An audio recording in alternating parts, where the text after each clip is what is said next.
Welcome to Bloomers in the Garden. I'm Len Schroeder. And I'm Julio Zamora. Hey, first up on today's show, Julio spoke at the Woodbury Garden Club this week, and we're going to discuss what he had to say. In our second segment, we're going to discuss hydrangeas and what not to prune in the fall. In our third segment, Julio met with a lawn customer this week, and he had some things really backwards. You always hear fall is for planting. Len and I will discuss why that is in our fourth segment. And this week, What's Bugging You segment, we're going to talk about what you need to know to get those plants that spent the summer relaxing out on your patio and what you have to do to get them prepared to come back inside. So get out your pens and paper and get ready to take notes, and we'll be back in the garden right after these messages. Bloomers in the Garden is brought to you each week by Bloomers Home and Garden Center. Bloomers is an award-winning garden center just 20 minutes from Philadelphia. Bloomers has been providing expert advice turning brown thumbs green for over 30 years. At Bloomers, we want you to ask us every question, even if you think it's silly. We share information in a friendly, non-judgmental way that is meant to teach and spread the joy of gardening. Visit Bloomers Home and Garden Center in Washington Township, Gloucester County. For directions, go to bloomers.com, and we'll see you in the garden. Hi, this is Len Schroeder from Bloomers in the Garden. Do you have a landscape, garden, or plant question? If so, call or text us using the Bloomers in the Garden hotline. Dial 609-685-1880. That's 609-685-1880. Don't be shy. We want to hear from you. Call or text us and let us know what problems you're facing. Let us know how we're doing. Call or text 609-685-1880. If we use your comment on the air, we'll send you a free Bloomers t-shirt. Call or text us at 609-685-1880. That's 609-685-1880. And we'll see you in the garden. Fertilome's broad-spectrum insecticide contains bifithrin, which is a highly recommended product to control the spotted lanternfly. Available as both a ready-to-use and a concentrate, they are a water-based, low-odor, non-staining insecticide formulation. Fertilome's broad-spectrum insecticide may be used indoors or outdoors. It provides up to 4 months residual control indoors and up to 6 weeks residual control outdoors. Fertilome's broad-spectrum insecticide kills a wide variety of insects, including fleas, ticks, mosquitoes, roaches, ants, spiders, earwigs, crickets, and grasshoppers. Fertilome's broad-spectrum insecticide may be used around the perimeter of the home, on lawns, trees, shrubs, flowers, and even vegetables. So, the next time you visit your favorite garden center, ask for Fertilome's broad-spectrum insecticide and expect to have the best-looking plants and landscape in the neighborhood. Neighbors Garden Center, Main Street, Hellertown, PA. Rhodes Garden, Delcab Pike, North Wales, Pennsylvania. Rourke Farm Supply, Elmer, New Jersey. You're listening to Bloomers in the Garden Radio. Listen anytime through your favorite podcast provider or hear us on the radio each weekend. Every Saturday morning, Bloomers in the Garden Radio is heard in Philadelphia and throughout the whole Delaware Valley, first at 8 a.m. on Talk 860 WWDB, and again at 9 a.m. on AM 800 WTMR. On Sunday at 8 a.m., we can be heard through the New York tri-state area on Classic Oldies, 1250 a.m. WMTR. Thanks for listening, and we'll see you in the garden. Welcome back to Bloomers in the Garden. Julio, Yes. you were on stage this week. I was. at the Woodbury Garden Club in Right. Woodbury, New Jersey. Yes. And so you spoke to the garden club, and what topic did you pick? Yeah, I picked the topic of perennial gardens, and anyone that wanted to start a new perennial garden. Oh, okay. I Did they just- give you the heads up in advance, like, listen, this is what we'd like you to talk about, or did you just pick the topic yourself? Yeah, I picked a topic, and then they kind of knew, beforehand what I was going to talk about. Okay. Mm-hmm. All right. So how did it go? Oh, it went great. I love those women. Yeah. Enrico Suave is out there talking. I can just see you, Julio, all in your glory. The girls at Bloomers were teasing you if you got any numbers. Or anything. Really? Anyway. But so you talked about perennials, Yes, and I did. it's such a vast topic. It is. How did you start? Well, I started off with the site itself, okay, and where you gonna have this perennial garden at, and one of the things I did, because I made a new garden in front of my home, and I took up the front of my house, and I said, do I want this here or there or where? And I wanted to see it all the time, especially when I get up in the morning, because I'm always in the living room, and we have a big bay window. Mm-hmm. And I thought, oh, that's a perfect spot. And also people can, walk by and look at it. Right. So I thought that would be a great spot for it. Did you take out your daylilies? Not yet. Are you going to, though? I am, yes. Okay. Yep, that's next. Remember, you give them to friends. I will. Here Yep, my next door neighbor. Yeah, I told her about it already. All right. So you're going to put it outside your bay window. Right. It's already started already. I've already started. But anyway, yeah, that was my plan. I wanted to be visually so I can see it. So what's important about the site besides seeing it? But what about as far as I guess you've got to worry about sun, and you've got to worry about specifically sun. Is it a well-drained area? Right. And I got into that a little later on, but I just wanted to to let them know where you're going to put it is where it's going to be really where you want to enjoy it. And you have to learn about where the sun is coming and how much sun are you getting? Are you getting shade? You got to know that. You have to know all that in order to get the right plant in the right place. I find that more people mistake shade on the side of caution than who really have shade. Like true shade underneath trees versus shade because they're on, a shaded part of the house where the house shades it.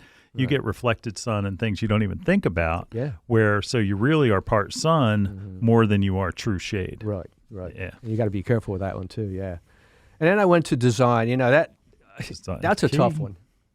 Design is always tough. People always come in and say, "Oh, I don't know where to start. Where do I put this, and how do I design it?" I just look at books, photographs. You go to gardens, like we went to Bartram's and all that. Yeah. And you went to other places too. Yep. And you get ideas from that. Yeah. So that I went through that, and then the tough one is really scale. Like when you get your plants, the tallness of it. How wide do they get? How small? Right. You got to watch that. When you're starting your garden. That's for sure. Like Russian sage, for instance. There's Russian sage that gets tall. Right. But then there's short version. Yeah, the little spire. And that, yep. How about coreopsis? One coreopsis looks completely different than like say the threads type of coreopsis. That's right. And then where do I put my taller plants or where do I put my short? That whole thing can be really difficult. And what do we say? We always say that the best perennial gardens are not planted all at once, but that they take a full year to develop. That's right. Because things that are flowering now, we don't have in March or April. No. So you've got to, when you plant a perennial garden, you got to wait and be patient and put things in. Like you can have like a spot saved, right? But you can't always get it because you always want. And what's the story with perennials? Do perennials bloom all summer? No. Say it louder. No. That's right. They have their time. Right. They have their peak time, and then you can cut them back and get them to rebloom. Sure. But it's not, you always have to give to get. There are some perennials that will throw a flower out throughout the whole season, but it's not like it's going to be that initial burst of color. So, and again, that give to get thing is think of it this way. If it stays and it will overwinter, more than likely you'll only have a, say, 2 to 6 week bloom cycle. Yeah. Where if it is an annual and blooms all summer long, it's going to die off. So everybody, if you're thinking about a perennial garden, make sure you remember that it's planted throughout the year because what you'll end up doing, you'll pick all those things that look great from your local garden center, but then they'll only look great at that time of the year. Time of year, yeah. And then all of a sudden it's like, it looks like weeds in September. It's it looks like weeds in August or July. That's right. So you pick your perennials and pick that garden throughout the entire year. Beautiful, yeah. And there's always room for more. Always more for more. And that's another thing we touch on later. But we'll get to that later on. But the next thing was the prepping the site. Yeah. And this was really my critical point here, Len. The soil. Okay. And it's our favorite topic. Yep. I found out that 80% of the plants, the problem comes from the soil. Yep. That's pretty high. Absolutely. So you have to get that right from the get-go. Another thing I touched on was soil pH. Okay. Yeah. And the critical area there is, it affects the plant's ability to take up those nutrients. Yep. So you gotta really know your pH, and we test that at our garden center. Bloomers, we do free soil. And PA, there are those tests at Rutgers that you can go and get, or at Penn State, and you get this whole thing where you find out, like, all right, molybdenum, I'm a little shy on that, but right. If your pH is good, you're going to be able to fertilize those plants, and your plants are going to be able to absorb it. You don't have to get a super detailed, because you're not going to find the perfect fertilizer that will fit what you need to supplement. That's right. You just need to get the right pH, and then hey, you can do whatever you want. You can go ahead and get one of those things. You can really kind of make it hard on yourself. That's right. But if you just make it easier. If you just go and get that pH right, everything else will follow. Yeah, that's going to be great. Yep. And then I touch on organic matter, which is a soil amendment, bumper crop. Yep. And because you get one shot.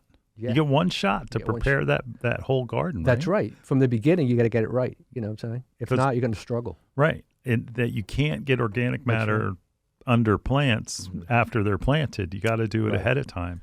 And don't skimp. No, don't skimp. How many times do we have that all the time? Oh, I only need one bag. Oh, I know. They need 12, but they're gonna have it microscopically. Right. You need about 2 inches to dig in the soil. They have it about half a centimeter. I know. It's like I'm gonna make it a little thinner, and then it doesn't. And then they come back and say that stuff really didn't help. It doesn't work. You've got to get the right amount, and this is the one time when you're planting, one plant, but especially when you're planting a garden, you're planting an area.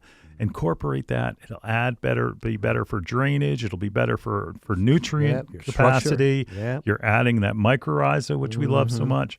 Right. And it's important to do. How important is that, huh? Yeah. That is like the key right there. And then we went into my favorite subject, weed control. Yeah, you have showed me blisters on your hands from pulling weeds. That's right. You should listen to your own advice, maybe. Boom, boom. Yeah, I'll be here all week. That's right. And I love my hori knife, so I took it in. Yeah. And I showed him. And one of the ladies says, "Boy, that is deadly." Yeah, it is, but on weeds. But it works. I'm telling you, that is probably the best tool that I bought. It takes the place of a trowel, right? And it does have a serrated edge, so you can do a little bit of cutting if you need to. Not it's not like a saw, but it does have that blade if you need it. Oh yeah, and I use it well. My quack grass I had, because you know how that is. Yeah. Yeah. You got to really dig in there to get those. You can't get them all, but And for those of you that like to drink beer while you're gardening, you can open up a top of beer. Well, it's not that deadly. It's a multitasker. It is. And I should say, no, keep consistent. Of your weeding, and it's usually in April, May. When they come out, but then they grow. And they grow if you don't like you're and.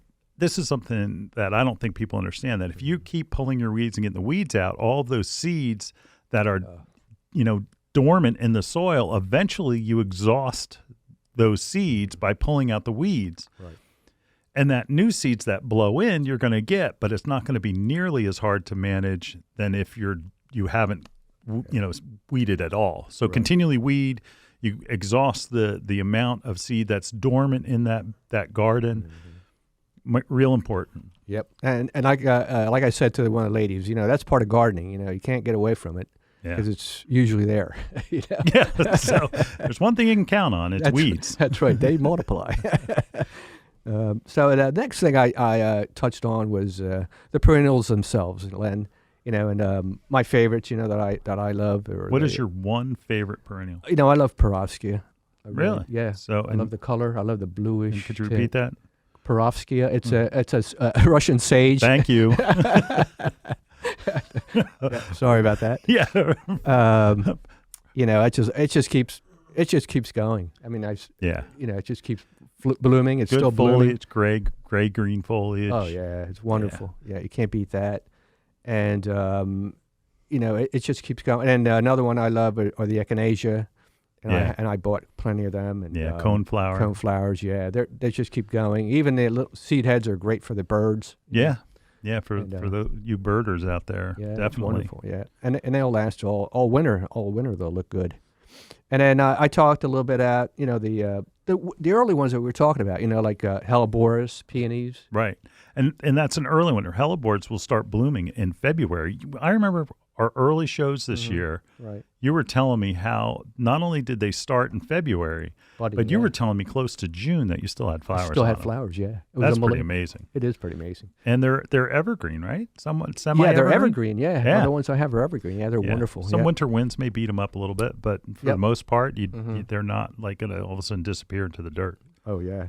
So we had a good time, So that was about it, Len. We really wrapped it up after that, and what a wonderful group. Yeah, they loved it. We had a few Q&As, not much, but that's great, though. It was wonderful. We had a little raffle, by the way, and that was great. Yeah, we loved it. That's nice. That's nice. So yeah, wonderful. All right, we've got to take a break. We'll be right back in the garden right after this.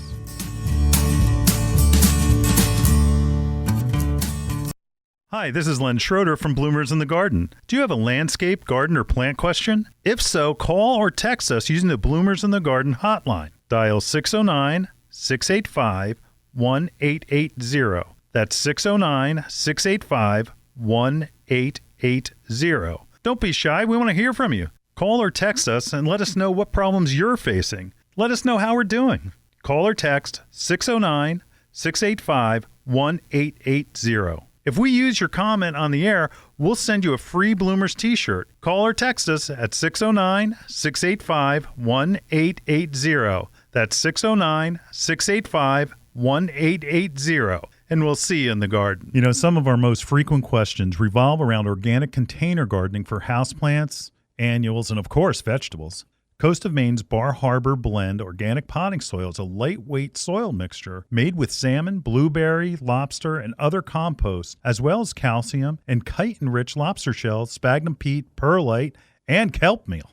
It is a great soil. And Coast of Maine's Bar Harbor organic potting soil is rich in organic material, creating lush, disease-resistant plants that require less watering, less feeding. Its rich, dark brown color provides the perfect balance between water retention and drainage needed for healthy plants. Coast of Maine's Bar Harbor Blend organic potting soil is available at these local retailers: Barlow's, Seagirt, New Jersey; Espenshades Garden Centers and Greenhouse, Monton, Pennsylvania; Ashcombs Farm and Greenhouse, Mechanicsburg, PA. Your next houseplant is waiting for you in Bloomers Home and Garden Center's greenhouse. Bloomers recognizes that houseplant choices are as important to your interior decorating as the fabric on your couch. The right plant, paired with the perfect container, can bring a dynamic change to your home.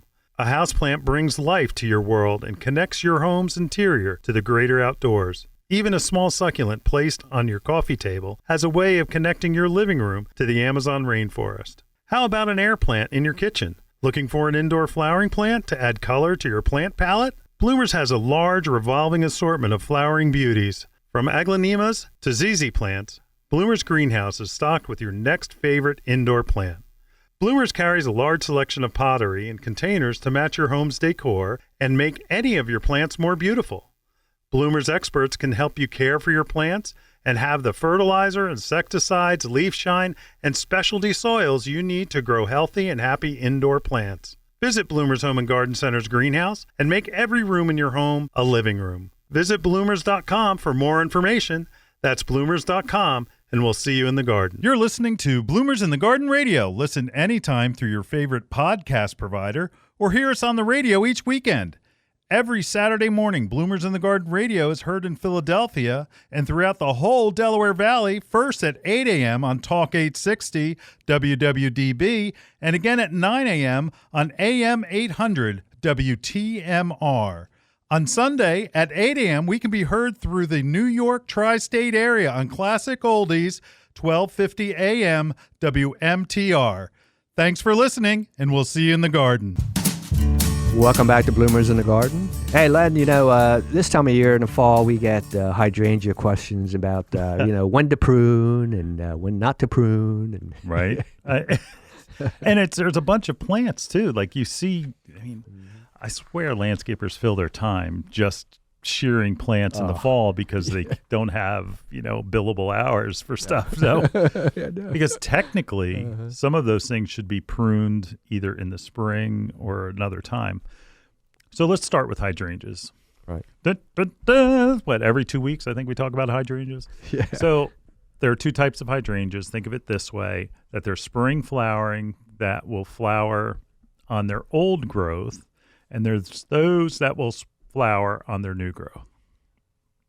Now, that's often you'll hear tossed around like old wood, new wood, and let's make it real simple. If they're blue or pink, don't cut them back. That's right. Okay? That's right. All right? If you've got the ones that are just finishing up blooming now, don't cut them back until the early spring, late winter. Like, leave those flower heads on, and that they're okay. They'll give you something to look at, and they'll be, That's right. the color may be brown, it's a but color. they have changed. I mean, they're making that transition from white to a pink, and those are panicle type hydrangeas. Panicle types are the ones that you want that will bloom on their new wood, and that will bloom in the fall of next year. The mop head types, macrophylla, those are the ones that will bloom in the spring and late, I guess, early summer. Right. And they're the ones that are the, snowball bush, mop head hydrangeas, the ones that are big and round. Yeah. And that those you want to just leave alone at this point. If you cut them back now, you may be cutting off that big flush of flowers. We'll be there next year. Should I cut my azaleas back now? No. Really. No. Oh, no, not now. Yeah, no. Not now. This segment's about things you're not going to cut back. Right. So, again, if you go and you trim your azaleas, you're cutting all of next year's flowers off. Yeah, so back all the off. buds are gone. Yeah. Put the blade away. If you need to do pruning because something is out of sorts and you just can't stand it because it's so big, just remember that you're cutting off next year's blooms. That's going to be a problem, but it may be worth it to you. Other things you've got, like a lot of the berrying plants in the fall they already have their berries formed. They may not be colored up yet. Like, for instance, winterberry holly, you want to leave those alone. You want to leave alone any of the beautyberry. Just leave them all alone. Just don't mess with them. Something like barberry, you could probably cut back. You could probably cut back any of the ilex. So any of the hollies, Japanese hollies, blue hollies, they would be okay to cut back. I would hesitate on cutting back boxwood at this time. It's too late. What happens is that they're subject to winter burn really bad. So if you're cutting off foliage, what you're going to do is you're going to lose some moisture out of them. I would suggest not to. I usually do mine in June. In June? That's a good idea. I mean, that's because they'll get a second flush of growth on them to keep that moisture encapsulated in there, and that it'll make them hardier. Yeah. Hey, you just got to wait, and you can take care of them then. Yeah. Right? Yeah. And have you done pruning at you don't have many evergreens at your house, right? I got a lot of boxwoods. Yeah. You have some yews. I just cut them. Yep. I just cut them a little bit. Yep. What the best method is after their first flush. With most evergreens, after their first flush, that's when you want to cut them back. Yeah. So what I'm saying is like, okay, so you see the buds on them, they'll flush out. And once that hardens off and it turns the same color as the rest of the plant, go ahead and cut them back. Or the other rule of thumb, I mean, remember when you had Dr. Armitage on? And it was just just prune them after they bloom. Yeah, that's right. Okay, drop the mic. We're done. We're done. So, anything that flowers, pruning it right after it blooms is a great idea because that way you know that you're not affecting next year's bloom cycle. Yeah, it's easy. All right. Right. Got anything to add, Julio? No, I think we hit that one. All right. Ooh. We'll be right back in the garden right after this. Hi, this is Len Schroeder from Bloomers in the Garden. Do you have a landscape, garden, or plant question? If so, call or text us using the Bloomers in the Garden hotline. Dial 609-685-1880. That's 609-685-1880. Don't be shy. We want to hear from you. Call or text us and let us know what problems you're facing. Let us know how we're doing.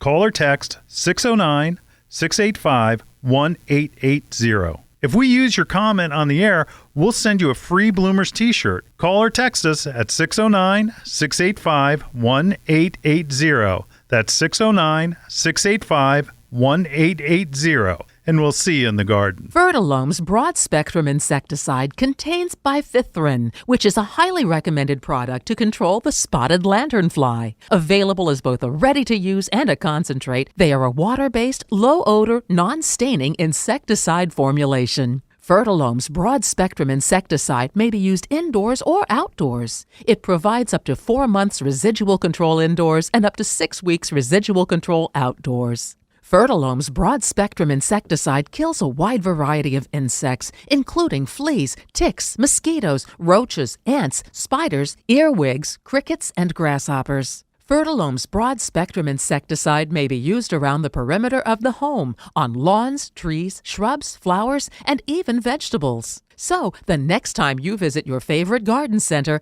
ask for Fertilome's broad-spectrum insecticide and expect to have the best-looking plants and landscape in the neighborhood. Smeltzer & Son Feed Supply, Route 9, Cape May, New Jersey. Mastardi Nursery, Chester Pike, Newtown Square, Pennsylvania. Bloomers Home and Garden Center, Herefel Cross Keys Road, Washington Township, New Jersey. The Bird Sanctuary at Bloomers Home and Garden Center is dedicated to the care and feeding of wild birds. We carry a flock of feeders like the Brome Squirrel-Proof Feeder, which has a lifetime guarantee. Brome makes fantastic feeders for frustrating squirrels and feeding songbirds. Bloomers Bird Sanctuary has a vast selection of wild bird seed, suet, seed cakes, and mealworms. We carry Lyric, Coles, C&S, Pine Tree Farms, and our own line called Bloomers Blend. Bloomers Blend Songbird Magnet contains premium black oil sunflower, peanut splits, millet, safflower, and tree nuts. It's sure to attract the most colorful songbirds to your yard.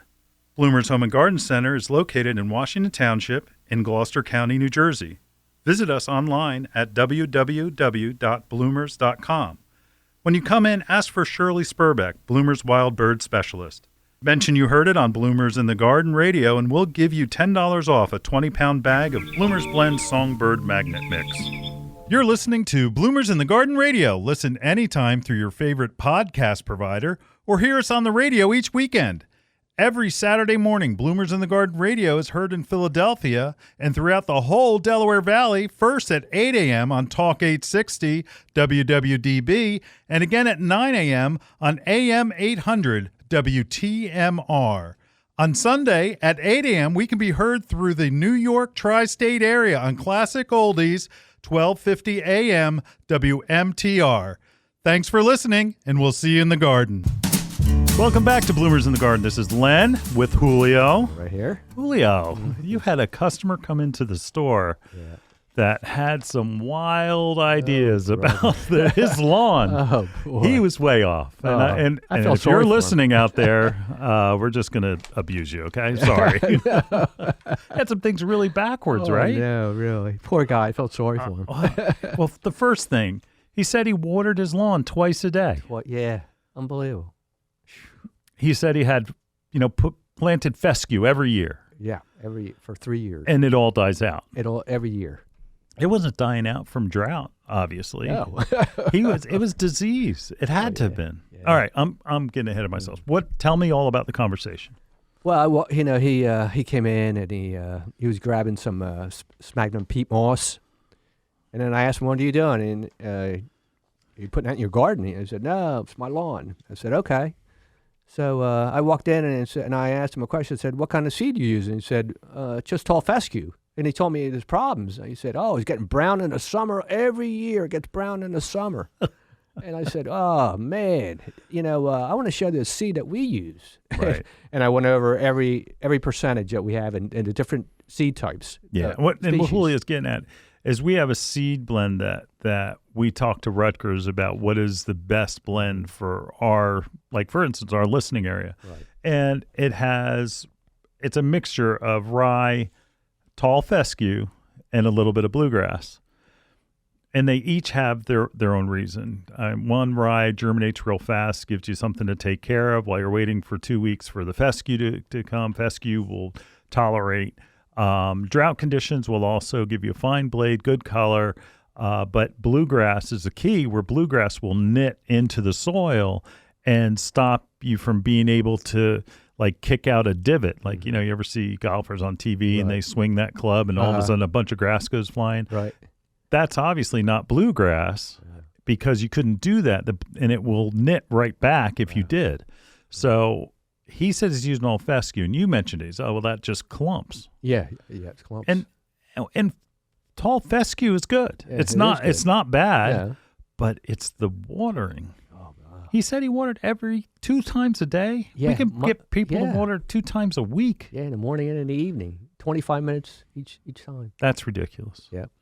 Did you tell him to stop? Hope Yeah, so. I told him don't do it in the evening. I said, no, you got to do less water. You can't do that. You had to do an intervention. Yeah, it was unbelievable. Poor guy. Ooh, my gosh, I never seen that before. That's I don't know where he was getting his information from. all right. We often joke around when somebody's watering at bloomers, like, you're the rainmaker. And that the whole idea is that you want to assimilate rain. No cycle of rain is every day unless you're in the tropics, but there's no grass there. That you really want to water maybe 2, at the most 3 times a week, more at one time and less often. 25 minutes twice a day. That's 50 minutes he's watering his lawn. And that does nothing but spread root rot and different types of lawn diseases. He's not giving that fescue a chance. And that by giving him this seed, you're helping there, but he's got to cut down on that water. Yeah. What else did you tell him? Well, I told him, It's pH, right? His pH level. Yeah, he's got to test that and to see where he's at. He's got to be between 6.2 and 7. Right. And, I showed him the Jonathan Green products. The Magical. Yeah, Magical, just in case he's probably low, and he's in our area. It's probably going to be low. Everybody in our listening area generally has a low pH, acidic pH. Mm-hmm. The only place where you run into something that's alkaline is going to be out west somewhere, that it's just naturally that way. But here in the Northeast, it's always acidic. Acidic, yeah. So I told him to come in and have it tested. I showed him how to do that, and he thanked me for it. If you go to your local garden center, most of them will do a pH test for you. Mm-hmm. And the trick is making sure that you get soil not from one spot, but that you get it in several spots throughout your lawn, so you get an average rather than just where you happen to pick, which maybe something was there that caused that pH to be that high or low.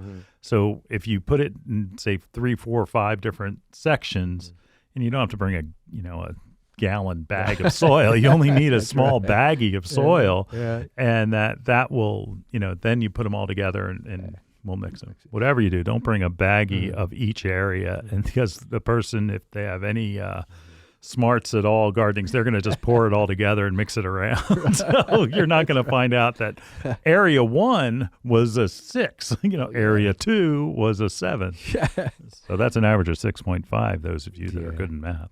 Len, I just want to bring something out that I just read it in Rutgers Extension, and how critical it is for folks like him to come into our garden center, okay, and get our seed, okay? And this is what they said.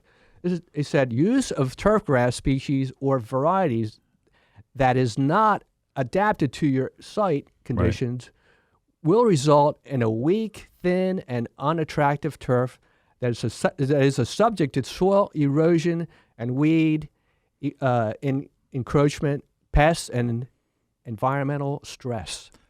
Bingo.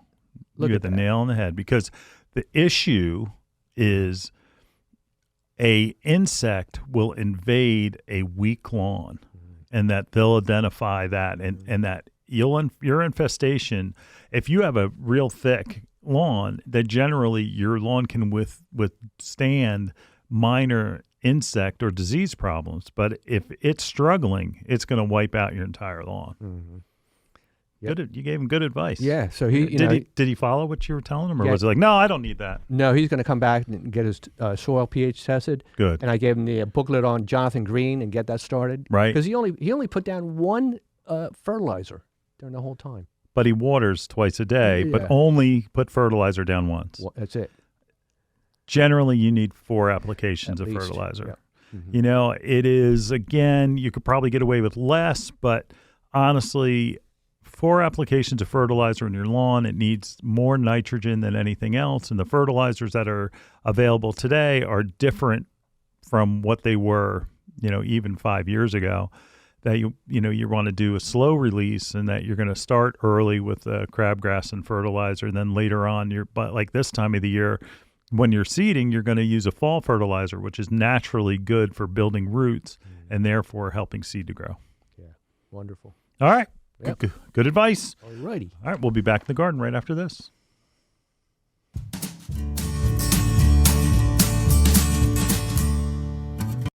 Your next houseplant is waiting for you in Bloomer's Home and Garden Center's greenhouse. Bloomers recognizes that houseplant choices are as important to your interior decorating as the fabric on your couch. The right plant, paired with the perfect container, can bring a dynamic change to your home. A houseplant brings life to your world and connects your home's interior to the greater outdoors. Even a small succulent placed on your coffee table has a way of connecting your living room to the Amazon rainforest. How about an air plant in your kitchen? Looking for an indoor flowering plant to add color to your plant palette? Bloomers has a large revolving assortment of flowering beauties. From aglaonemas to ZZ plants, Bloomers Greenhouse is stocked with your next favorite indoor plant. Bloomers carries a large selection of pottery and containers to match your home's decor and make any of your plants more beautiful. Bloomers experts can help you care for your plants and have the fertilizer, insecticides, leaf shine, and specialty soils you need to grow healthy and happy indoor plants. Visit Bloomers Home and Garden Center's greenhouse and make every room in your home a living room. Visit bloomers.com for more information. That's bloomers.com, and we'll see you in the garden. Dreaming of a gorgeous garden? Give your azaleas, rhododendron, blueberries, and evergreens a powerful boost with the #1 acid-loving plant food, Espoma Organic Hollytone. Hollytone is a perfect blend of natural, long-lasting ingredients that nourish plants for stronger roots, faster growth, and bountiful blooms. Plus, it's easy to use and safe for people, pets, and planet. Visit espoma.com for a retailer near you and helpful gardening tips. Espoma, a natural in the garden since 1929. You're listening to Bloomers in the Garden Radio. Listen anytime through your favorite podcast provider or hear us on the radio each weekend. Every Saturday morning, Bloomers in the Garden Radio is heard in Philadelphia and throughout the whole Delaware Valley, first at 8 a.m. on Talk 860 WWDB and again at 9 a.m. on AM 800 WTMR.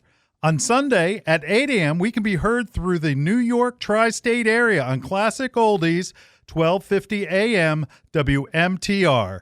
Thanks for listening, and we'll see you in the garden. Welcome back to Bloomers in the Garden. All right, here we are, Len. We always hear this all the time. I Right. think, What? every day. Fall is for planting, right? It is. It is the best time, but It is. why is it the best time? Why is fall for planting? I'm asking you. Oh, you're asking me? Yeah. Yeah. This is like our second spring, you know that? And the temperatures are wonderful right now. It's cool. The soil temperature is wonderful for our root systems to grow. Yep. And that's why we love it. That's it. And the root systems are growing now. So any transplants that you're doing are going to grow faster. And also we get the benefit of 2 naturally rainy seasons. Yeah, we do. So you get both the fall and you get the spring. Over winter, things go a little bit dormant, so they slow down. So it's a great time to plant. Beautiful, yeah. You know, it drives me crazy when people say, "Oh, can I plant now?" That's right. It's like, what the heck? Oh, you can plant. Mm-hmm. Let's make this very clear. You can plant at any time of the year as long as the plant is out of the ground in a container or already dug. You can put them back into the ground at any time of the year as long as there's no fear that the ground is so frozen that you're going to leave air pockets after you plant it. So that means that there's probably a 2-week period in January or February that you're not going to be able to plant, but the rest of the time you're fine because that frost that, they talk about global warming, the frost itself is not, the freeze layer is not as deep as it used to be. At least that's what I see personally, whether, somebody has documentation to contradict that, probably.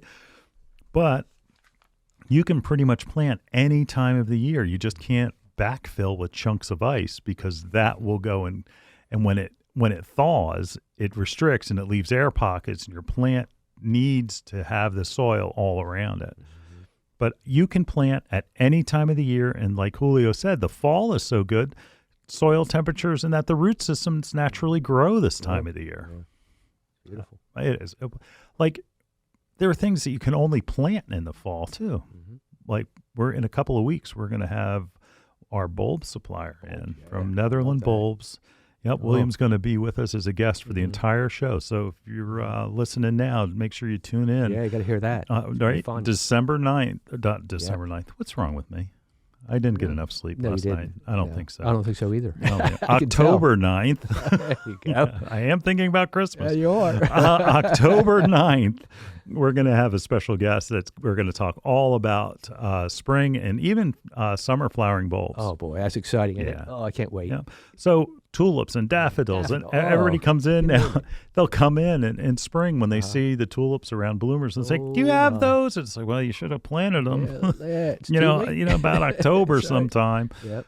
So, like, that's the only time you can really plant them with success, and they're cheap. Yeah, there are. As opposed to buying a pot of them that costs, $5 or $6. Right. You can buy, a dozen for that price. Isn't that wonderful?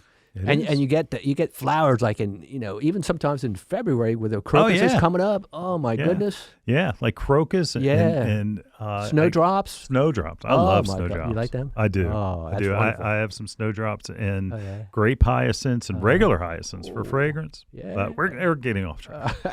But planting your landscape is great this time of the year. It is. But what happens is your selection is not always great. I mean, we have an awesome selection. Oh, you should see our place. Yeah. But Ooh. what is the incentive for most garden centers to bring in plant material with everybody, comes in and say, when's your 50% off sale? When's everything going half price? That's right. Hey, if there are any garden centers listening, hey, fall is for planting. You better not lower your price. That's right. Because then maybe you might bring in fresh plant material rather than the stuff that just looks old and worn out from summer. There you go. But everything's fresh at Bloomers. Yes, we are. It's beautiful, isn't it? And it's all about planting that landscape now and getting it off to a good start. Yeah. Because you still have to take care of it the following year, but it's not like you need to take care of it for another season like you would if you planted it in the spring. So anyway, I don't know. Great? You got to feed this time of the year because, like we said, those plants are growing roots, and that they want to establish themselves deeper in the soil, and so that you don't have to worry about watering and supplementing with water As much yet. Yep. Isn't that great? Oh, I love this time of year, don't you? I do. Oh, it's I great. do. It's easier exciting. to work out in the garden. It is. There's plenty of vegetables to be planted now. Oh, yeah. Plenty. I'm thinking about putting in Brussels sprouts. Oh, are you? Oh, yeah. I am. I love that too. I am. I've got to get out there and make room. Yeah, boy. I gotta tell you what. take out a section of my my cutting garden. Yeah. I got to probably cut some of Cut some of my that down. those flowers, make some more bouquets. But There you go. Anyway, all right, we're back to a break. We'll be back after that, right after this. Hi, this is Len Schroeder from Bloomers in the Garden. Do you have a landscape, garden, or plant question? If so, call or text us using the Bloomers in the Garden hotline. Dial 609-685-1880. That's 609-685-1880. Don't be shy. We want to hear from you. Call or text us and let us know what problems you're facing. Let us know how we're doing. Call or text 609-685-1880. If we use your comment on the air, we'll send you a free Bloomers t-shirt. Call or text us at 609-685-1880. That's 609-685-1880. And we'll see you in the garden. Some of our most frequent questions revolve around organic container gardening for houseplants, annuals, and of course, vegetables. Coast of Maine's Bar Harbor Blend organic potting soil is a lightweight soil mixture made with salmon, blueberry, lobster, and other compost, as well as calcium and chitin-rich lobster shells, sphagnum peat, perlite, and kelp meal. It is a great soil. And Coast of Maine's Bar Harbor organic potting soil is rich in organic material, creating lush, disease-resistant plants that require less watering, less feeding. Its rich, dark brown color provides the perfect balance between water retention and drainage needed for healthy plants. Coast of Maine's Bar Harbor Blend organic potting soil is available at these local retailers: Pickering Valley Feed and Farm, Exton, PA; Ashcombs Farm and Greenhouses, Mechanicsburg, PA; Sickles, Little Silver, New Jersey. Dreaming of a gorgeous garden? Give your azaleas, rhododendron, blueberries, and evergreens a powerful boost with the #1 acid-loving plant food, Espoma Organic Hollytone. Hollytone is a perfect blend of natural, long-lasting ingredients that nourish plants for stronger roots, faster growth, and bountiful blooms. Plus, it's easy to use and safe for people, pets, and planet. Visit espoma.com for a retailer near you and helpful gardening tips. Espoma, a natural in the garden since 1929. You're listening to Bloomers in the Garden Radio. Listen anytime through your favorite podcast provider or hear us on the radio each weekend. Every Saturday morning, Bloomers in the Garden Radio is heard in Philadelphia and throughout the whole Delaware Valley, first at 8 a.m. on Talk 860 WWDB and again at 9 a.m. on AM 800 WTMR. On Sunday at 8 a.m., we can be heard through the New York tri-state area on Classic Oldies, 1250 a.m. WMTR. Thanks for listening, and we'll see you in the garden. Welcome back to Bloomers in the Garden. Hey, this week's segment of What's Bugging You, we're going to talk about bringing in your tropical houseplants. Hey, get away from me. Get that bug off of me. We're going to talk about bringing in your houseplants that have been outside and, you know, those plants that have vacationed out of doors for the summer. First question, though, Will, right? Do you really want to have to deal with them? No. Because they're plants. Not puppies. Right? So, look, you know, if you're spending $20 on a, you know, hibiscus, that you could get a perfect hibiscus next year for $20, well, being that the way inflation is. But we're not talking politics. That's a different show. That's right. That so it'll be $25 next year or $30. Right. But anyway, that it's just so much easier just to replace it than have to deal with saving them. But if that is repugnant to you and you want to save your plants and bring them back in, more power to you. But here's what you have to do. You have to make sure, one, that you're not bringing all of the outdoors inside with you. That's right. You were saying you had plants that had you saw the spider's nests in them. Nest, yeah. So you've got to deal with that issue. Now, spiders are a friendly insect, but not when they're crawling on you in your house. No, they're not. That also, like mealybugs and aphids and all of those things are going to be on those plants. And we talked, 2 weeks ago maybe, about how insects are just prolific at this time. And all they want to do is breed. They just want to have the next generation. And you don't want them to be, you know, basically cohabitating with you in your house. So you've got to start a spray program. And it requires two things, right? A systemic insecticide in the soil. And then a spray. Now, can you explain what a systemic insecticide is? Yeah, systemic insecticide goes into the root systems and works its way up to the plant. Right. We always say like an antibiotic, where it works through through the plant system, and that way you don't have to hit the bug. The bug eats it and dies, but it takes a while to work. Right. So the other thing is at the same time, you need to spray it with a contact. And I mean, we suggest one of the thrins. Now you could do an oil spray. Now, when we say thrin, I'm sorry, that's a pyrethrin or synthetic pyrethroid, where it will work really well and it lasts for a long time. Permethrin is made from chrysanthemum flowers, and it's where basically the chemistry has been copied, because in sunlight, the organic version just completely stops working after a short amount of time, where, you know, the man-made version will last longer.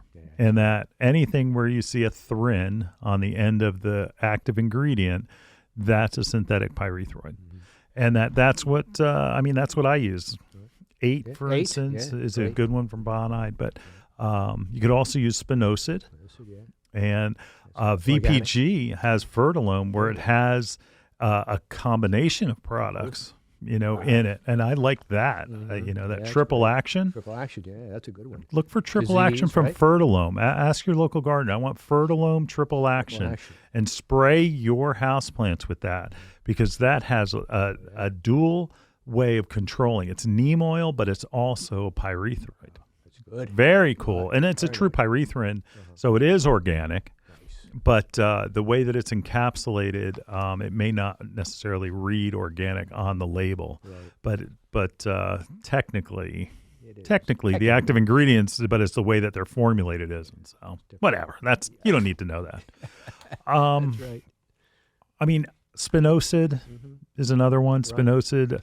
We are going to stop saying Captain Jack's from Bonide because now all of a sudden they've, excuse my French, but bastardized the success of it. Now there's Captain Jack's weed control. There's Captain Jack's insect control. They got Captain Jack's on everything these days. But really, Spinosad and pyrethrins, pyrethroids, a dormant oil spray. And a dormant oil spray, when you spray the bug, it covers over them. And then it suffocates them. And that's what you want. But you can't do it once. You've got to do it at least twice, 7 to 10 days apart, because what you do is you're controlling the adults, but then the eggs hatch, and all of a sudden it's like, stuff didn't work, but it did work. It worked on the one generation. You have to get possibly 3 generations. So I would suggest spraying it a third time. So this weekend, get out there and spray them so that you're going to end up bringing them in sometime mid-October before you get to Halloween, because you don't want to have a frost on top of them, because then you really find out that they're plants, not puppies, because they can't take a freeze or a frost, and that most of them will be hurt, and then you'll be spending all winter trying to nurse them back, and it's just not pretty in the living room when they're all yellow. Forget it. Yeah.